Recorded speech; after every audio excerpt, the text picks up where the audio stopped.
Welcome to the conference.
Good morning, everybody. My topic is deceptively titled The Language of Painting or the Language of Painters. I said it's deceptively titled that way. It is about writing.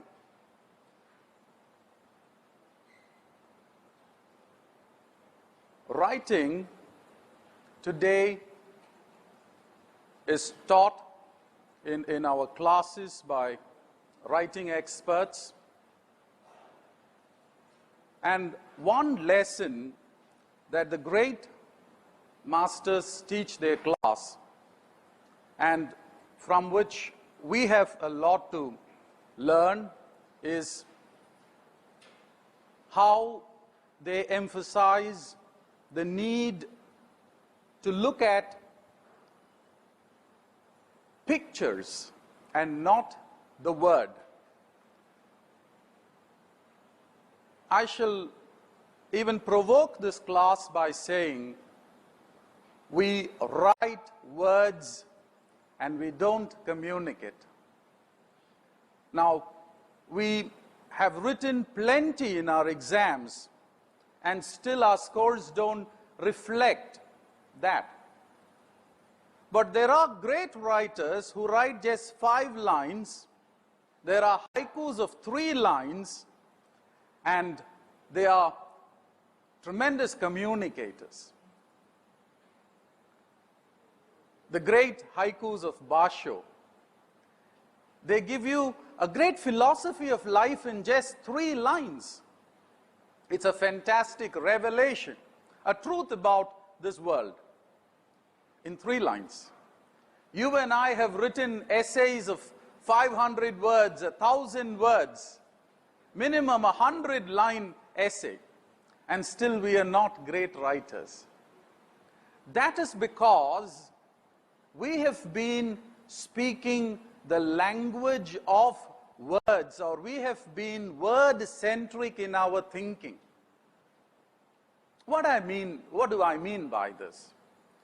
I mean that we have not been thinking like painters. What painters do is that they give you pictures, and they give you colorful pictures. We don't learn from this method of the painter. Of course, his medium is shapes, size, space, an understanding of space, and communicating with the manipulation of space, color, shape, and so on.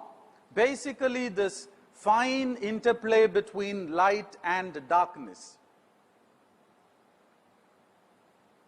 We have a lesson to learn as ambitious writers, as future writers, as people whose existence is also determined by how effectively you can write. And if you were looking for a clue, I thought we should look at the painters. We should ask the question ourselves if our writing is communicating words or if our writing is communicating a picture. And if you go back to your scripts, you would understand, you would say, I met somebody, which is using words, and those words lead your listener into a certain vagueness. But if you could say, I met Barack Obama, or I met Srinivasan, I had a conversation with Gillian Lynn, you are not speaking the language of words, you are moving your writing from words towards picture, because you are bringing in front of your reader an image that they can see, there is a dimension that they can relate to, and that makes their response even more authentic. We're here to see if we can, by looking around, develop methods of effective communication, and we have so much to learn from the painters. You can sit and write 1,000 pages about Mahatma Gandhi, and still you would not be communicating as much as this master stroke of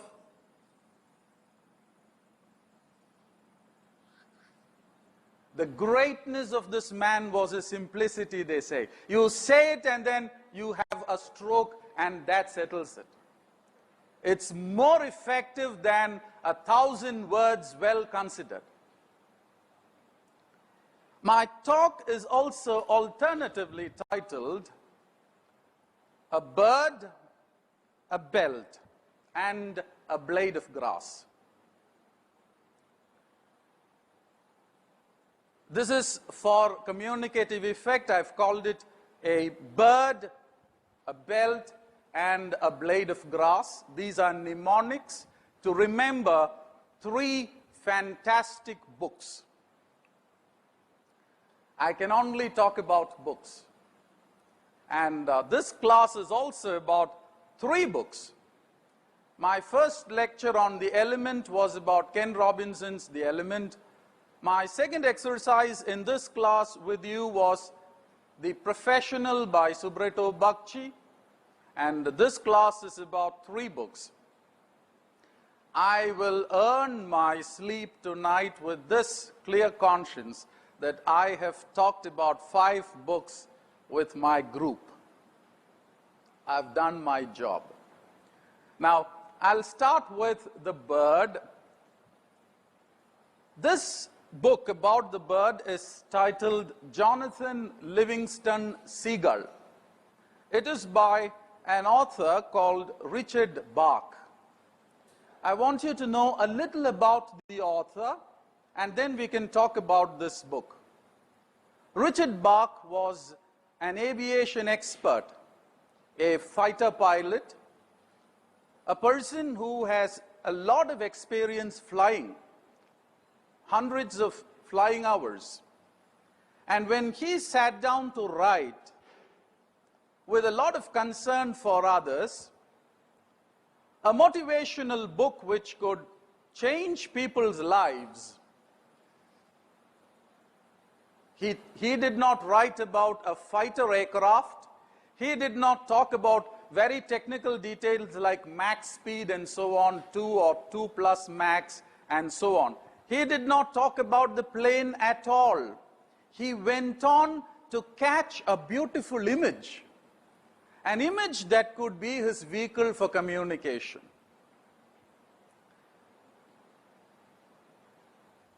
In literature, we have what are called figures of speech.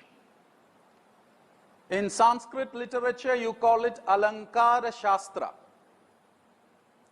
Alankaram comes from a Sanskrit word which is a combination of alam and kuru.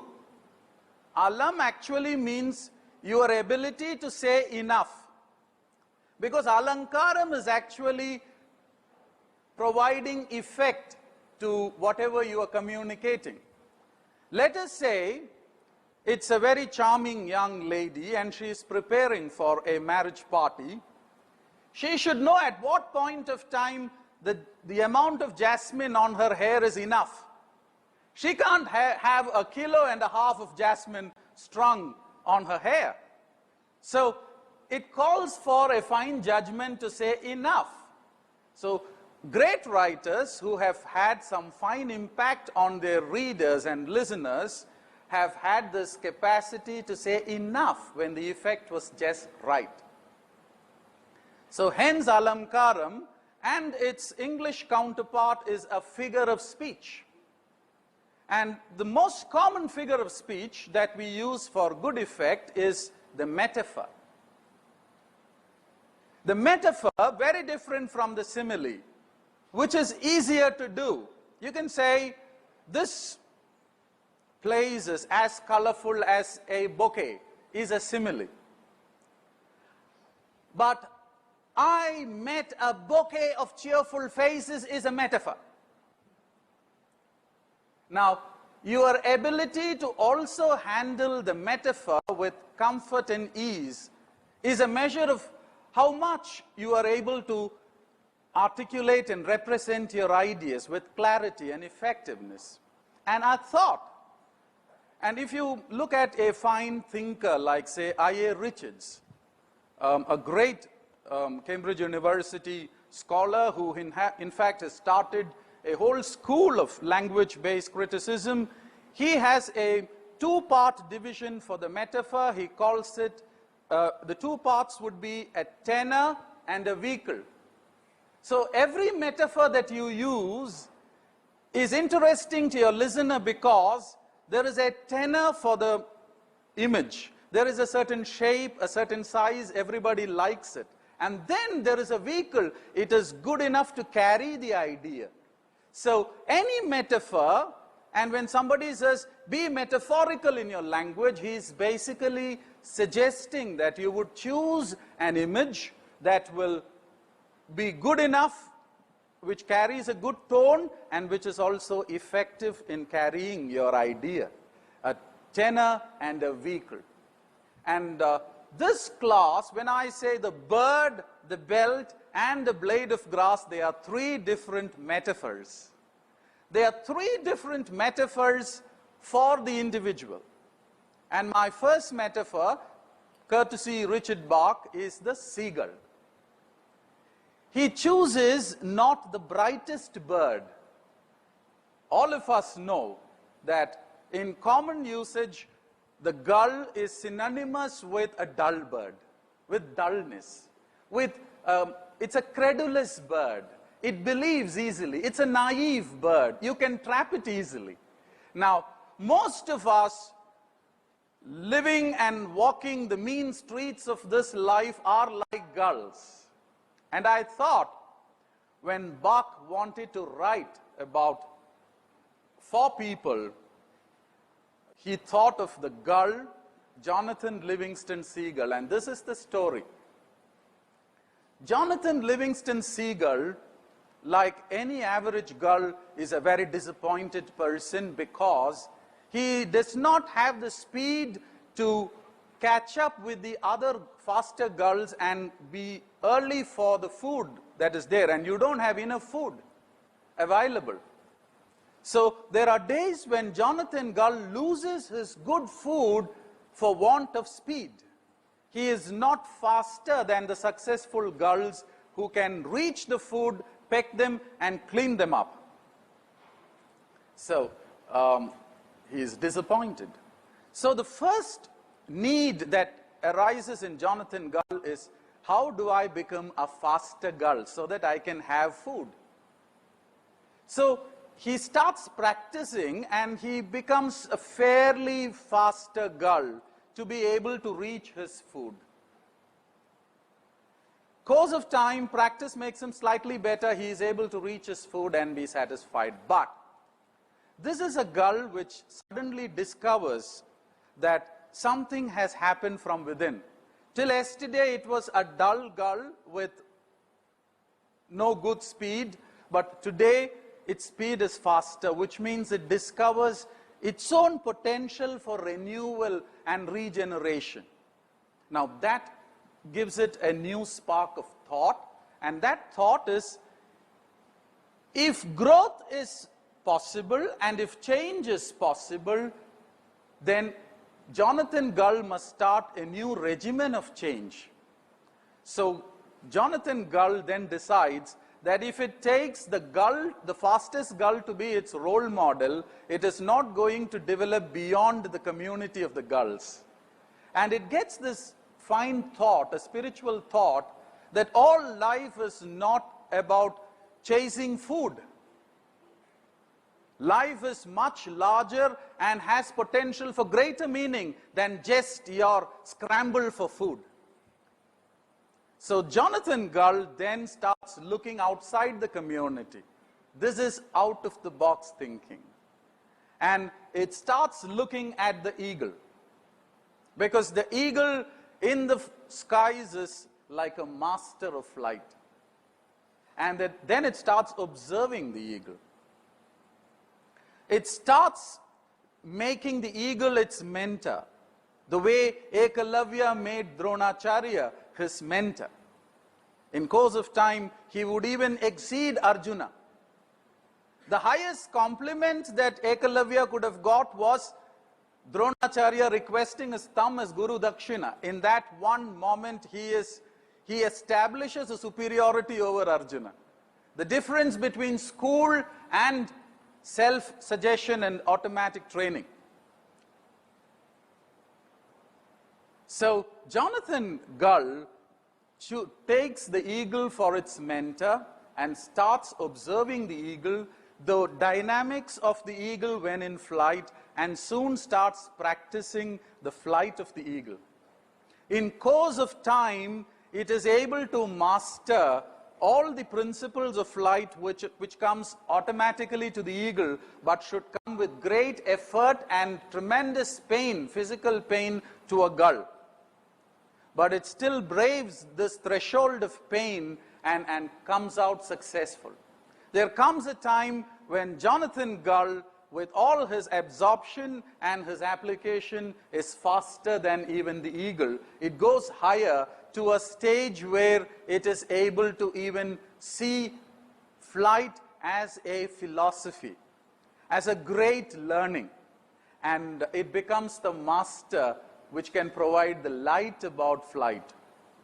Now, I thought we have tremendous lesson in a book which is hardly 90 pages long. It's not a book, it's a book that all of us can read in less than 2 hours.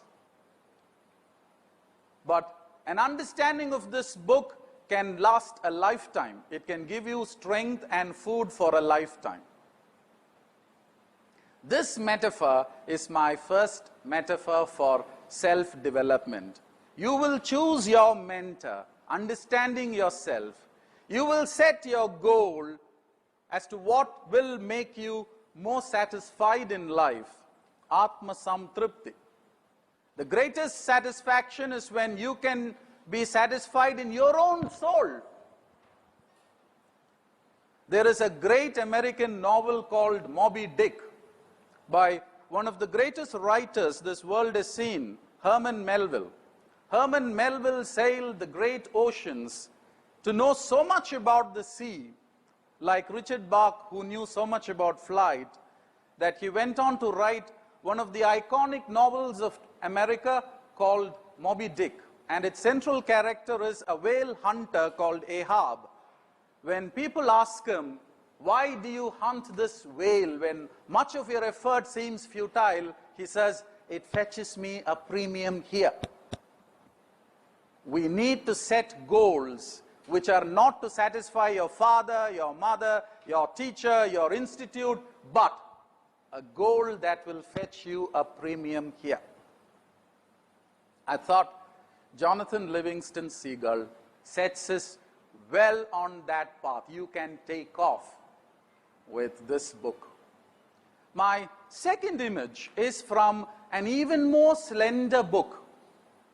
If this is about flight, the author Joe Hyams, who has written Zen and the Martial Arts, it's about the martial arts, a very different field like flight, but requires the same amount of discipline, hard work, sustained effort. And Joe Hyams' book, Zen and the Martial Arts, is a continuing conversation he has with Bruce Lee, the legend. That book talks about the belt that martial artists wear. I suppose all of us are familiar with the belt of the martial artists. Karatekas have that around their waist. It starts with a white, and depending on which school you are, it changes color. It is sometimes orange, sometimes blue, sometimes green, sometimes red, sometimes brown, black, brown, or whatever. Ultimately, you reach the stage of the Grand Master. The Grand Master does not wear any color. He has the belt which is white in color. So, in the beginning, when you are a beginner, a novice, somebody who wants to know, who is innocent in the ways of the world, you symbolically wear white. But as you go on in the world gathering experience, sometimes you will have to roll on the ground. The dust gets splattered there. The dirt gets stained. The belt is stained by the dirt. You will have to brave the weather, the elements, and so the belt changes color. So the change of color is symbolic of the different stages of experience we have in life. And ultimately you reach a stage where you go beyond even these stages of gathering knowledge. There will come a stage when there is serenity, a certain fullness, a certain ripeness. And that ripeness is once again symbolized. At that point of ripeness, that fullness is no different from the beginning. And so it comes one full circle. You wear the same white belt. I thought this is a fantastic, although it is about the belt, I thought this book opens our eyes to a certain understanding about life. Between innocence in the beginning and the fullness of experience as a culmination, between that is a very serious struggle. We make friends, we also make enemies, we stumble, we fall, we get up and go. We fight, we struggle, we have quarrels, but this is all part of an ongoing process. We are still work in process, as they say, as artists would say. And we are all moving towards a final stage of fullness, when we would be able to turn back and look at ourselves and see how sometimes we have been mean, how sometimes we have been subject to smaller human sentiments, how sometimes we have been victims of negative forces. But life is all about moving on and reaching this final culmination. As an engineer, you would have your struggles. You will be moving from company to company, moving across positions, going up the hierarchy.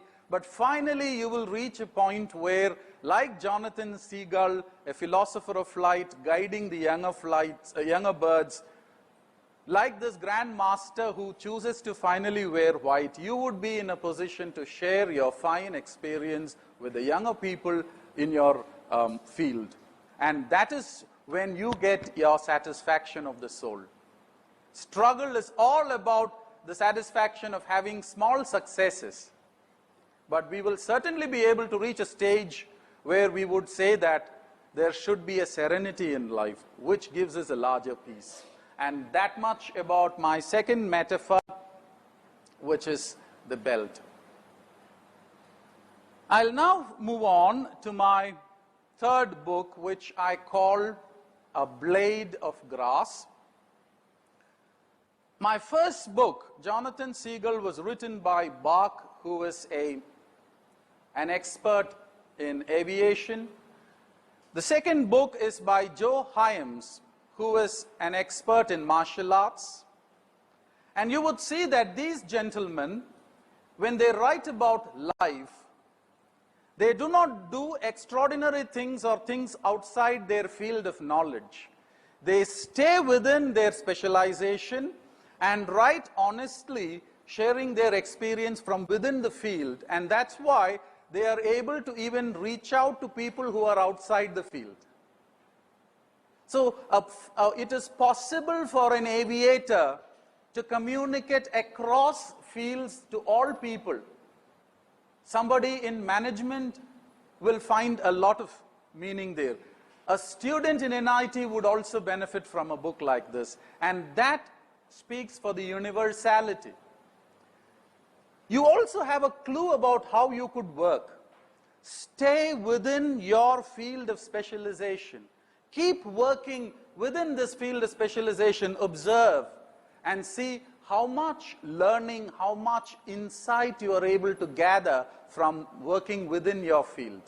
If it's mechanical engineering, stay within mechanical engineering, explore this beautiful world of mechanical engineering, learn about the masters of mechanical engineering, learn about their methods, and see if you can also draw some lessons from these beautiful lives.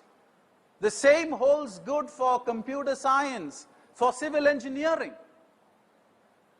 Let us not be in one core department and scatter our energies around other departments, hoping that future may be in those areas as well. Now that you've come to metallurgy, you need to believe that your future is in materials. The future is in materials, if nobody has told you that. Because whatever advancement this world has to see, whatever breakthrough this world has to see, it has to come through the breakthroughs in material science. We would always have the computer experts to do the coding part, but even for them, if the cell phone has to get thinner, if our television has to get thinner, if your storage devices have to be in other dimensions, like things you can fold, wrap, or put in your pocket, or put them away in virtual space, you would have to have breakthroughs from the field of material sciences. So there is a future for all of us, wherever we are located. I did English. And you would probably not see that as a very romantic choice, because you chose to be engineers. In your scale of values, English is very, very low. But if I had thought like that, I would not have read more than my syllabus or the textbook. It's because I think this is all I can do. I can only read books and talk about them. Let me do that, and let me try to do a better job of it every time. So it is like your choice of engineering against my choice of English. Now, I shall move on to the third metaphor, which is a blade of grass. And this comes to us from an agriculturist, a farmer, Mansonobu Fukuoka, a Japanese farmer. The book is titled One Straw Revolution. And this book is not only about farming, it is also about life. It is not only about cultivation in an agricultural sense, it is about cultivation that should concern all of us as individuals, as human beings. This book convinces us through real experiment that you don't need support systems to come up in life. There could be people complaining that a person in Chennai has a much better chance of coming into IIT or NIT because the facilities are more in Chennai. And a person coming from a rural background has less chance of becoming so. This is a myth. If you are quite confident about your abilities, and if you have been sharpening your saw, as it were, with respect to the fundamentals of sciences and mathematics, you would only require a little bit of mentoring, not so many hours of pressure cooker life in Fiji or all those training centers. Why? The bigger success story is a person in Bihar who turns out more people from unit tutorial as successful people for the IIT, which means that we are not talking about methods, we are only talking about self-belief. Today, you have more people in business playing on your fears. There are more psychiatrists playing on your fears. There are more diabetologists who are happy to see that you have sugar complaint. There are more educationists who say that your system is rotten and they have a software package which is a cure-all. Now, that is, and you would believe every one of them if you simply did not turn inward and have a look at who you are. This book, One Straw Revolution, is about self-belief. There is a comparison that Fukuoka makes between two fields. One plot which is cultivated using chemical fertilizers, artificial fertilizers, the so-called chemical multipliers of yield. And you have huge multinationals pumping millions of dollars into that R&D so that their genetically modified products can sell. And they do that by arm-twisting organizations, policymakers, even governments, and that debate rages on. Smaller people looking at this would believe that that is the only way to survive, that you need artificial fertilizers, you need chemicals, you need all kinds of support systems. And Fukuoka also had parallelly a plot of land where he did not use any fertilizer. It was completely organic. In the plot where you had chemical fertilizers, the farmer would weed the plants. He would remove all the weeds, and only allow the plants to have a little freedom and be among their own communities. In a very undisturbed environment, unhindered environment, they grow. And in the other plot, you had plants which had weeds. That plot was not weeded. The psychology was this: Fukuoka knew that the plant which had weeds around would have to struggle against the weeds to survive.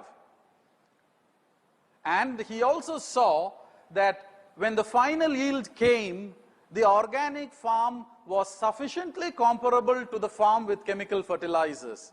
The difference was marginal, but the learning is tremendous.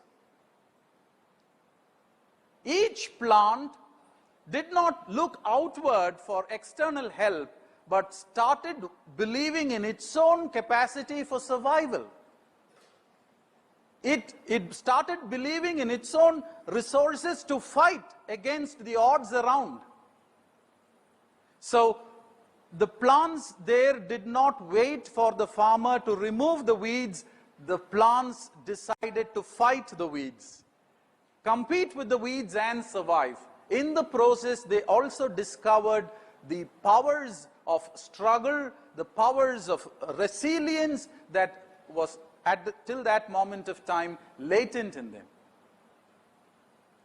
It was hidden in them. So the weeds, the threat became an opportunity for the plant to discover its own inner resources.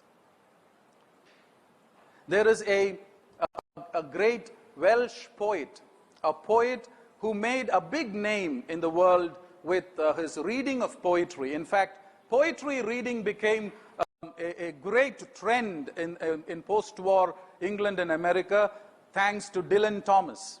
He was a magician when it came to reading out his poems. And he has a poem that starts with the line, "The green fuse." There is a green fuse that is there in all of us. We depend on our guides, we depend on our notes, we depend even on Wikipedia, we depend on our seniors, we depend on the Xerox machine to kill this green fuse that is there in us. We even hope that the system would get diluted so that you can have a safe passage. In the process, we are not allowing the green fuse to realize its own strength. This energy that God has given you to work 16 hours, 18 hours and still be fresh for the next day's class is to actually allow you time to discover the green fuse that is there in you. And when you come to a place like NIT, where the facilities are enormous, then I thought you have no excuse for not allowing that green fuse to come up, to discover the green fuse that is there in each one of you.